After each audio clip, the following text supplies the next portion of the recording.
Hey y'all, this is Esmee Streachailt, and I am reading on a Materialist Spirituality for Medusa Rising.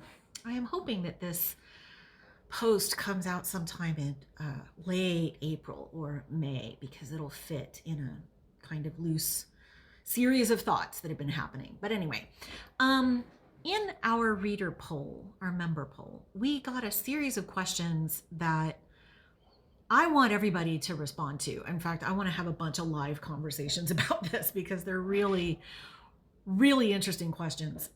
But I also just felt compelled to lay something out. These questions showed me that I've been trucking along in this project and I haven't quite explained some pretty basic elements of it in a way that I needed to. So I'm very grateful to see them. And they all kind of fit in a little basket together. So let me read you these questions. They are: 1, does it always have to entail a spiritual belief or practice? 2A, is a Wiccan path feminist? And 2B, do feminists need a goddess? And 3, can a feminist retain a sense of spirit when she believes in the power of material reality and rationality? So you can see the tension there between how I've been saying things about matriarchy and goddesses, and also about this is a materialist feminism, and golly, look at the tyranny and the terrible economics of it, and oh my goodness, right? Like, how do these things fit in one box, right? And I would just like to invite you to understand that there is no box. So, like I said, I want to encourage everyone to respond to these questions, and I thought I would offer my view on them because clearly I have not been clear. And also they indicate a stubborn kind of either or thinking. Like, I think some of our readers are either oring this question instead of both anding this question. So let me start.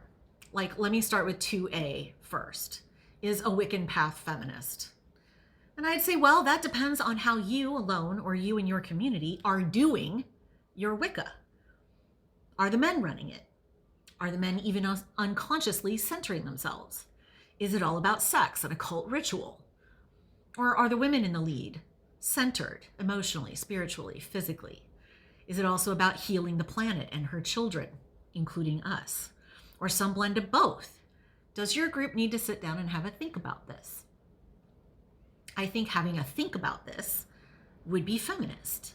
Wicca is a modern reimagining of an earth religion we have indications of through medieval monks' records, and there are more and less feminist ways of practicing it. Now, whatever matriarchs are cooking up, like Nergiz or Matriarchy Times or Matriarchy Now, and a little bit of Medusa Rising over here, whatever we're all cooking up will also be a modern reimagining of an earth religion, a chthonic spirituality. And there is no finding total historical authenticity in that. We can't read the symbols people used to communicate with each other when they were practicing these faiths. We know they have symbols, we just don't have a Rosetta Stone to help us figure out what any of them say. We really have to observe our own patterns, check with our gut, and honor what it says as we reimagine and redevelop such practices, if we choose to. I don't imagine charismatic cults and any kind of dogma. That's too hierarchical and too on the grid. But I do imagine a shared cosmology, a shared ethos, and lots of locally flavored stories and practices and festivals. I think that's what was happening back in the Neolithic. Questions 1, 2B, and 3 feel very related. Let me go back and remind you what those were. I am scrolling back up through my text. 1, does it always entail a spiritual belief or practice? 2B, do feminists need a goddess? And 3, can a feminist retain a sense of spirit when she believes in the power of material reality and rationality? Oof. There's a tension expressed here between spirituality or faith and materiality or science, politics, rationality, whatever, right? left brain, right brain stuff. Let me start here and paint in very broad strokes.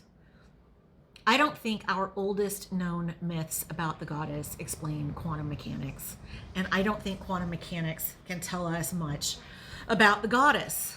But the myth and physics are two schemata designed to address totally different parts of our reality. So it's fine that they don't speak directly to each other that way. I don't too much care if we think that the goddess is the music of the vibrational strings of the 11 dimensions of the quantum fields, or if we think that the quantum music is just luck and humans are emergent phenomena of those fields, and some of us believe in a goddess planet. She is not other than us. She is not other than the earth and the sea, the animals and their cycles of birth and predation. She is not other than evolution. She is not other. She is not a judgy, abstract, rule-obsessive sky god. The material world, our human capacity for reason, our boggling scientific cleverness, which we can use to shape that world, have always been our most human qualities and are all also her. We have always been clever. We have always traded and built and invented.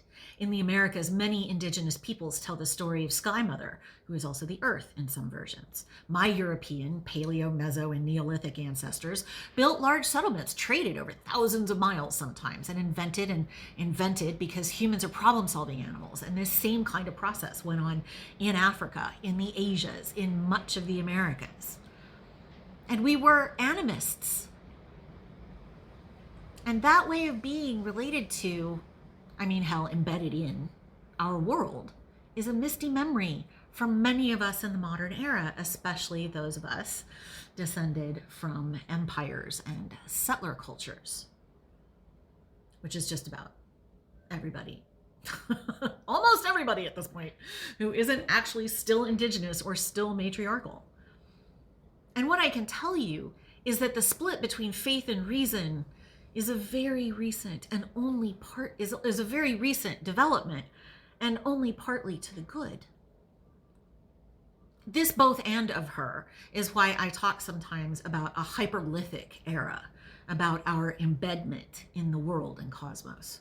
In the old Irish stories, that ultimate she is the cosmos, which is the whole of the other world that completely surrounds our world, and that is also really just a kind of spiritual step to the left.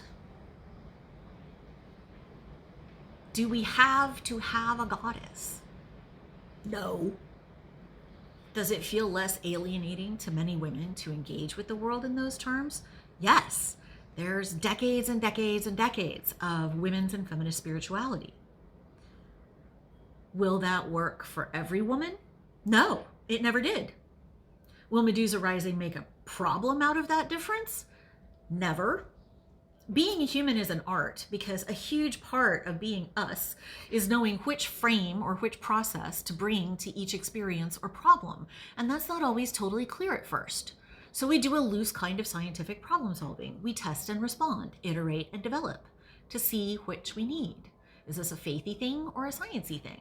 Is this a rationally thing or a poetic-y thing? Having all of those frames available to us is what, being trained in the humanities, what a liberal education was supposed to give us once upon a time, so that we would have all of those frames and we could bring them to the things that we were encountering or experiencing or thinking about.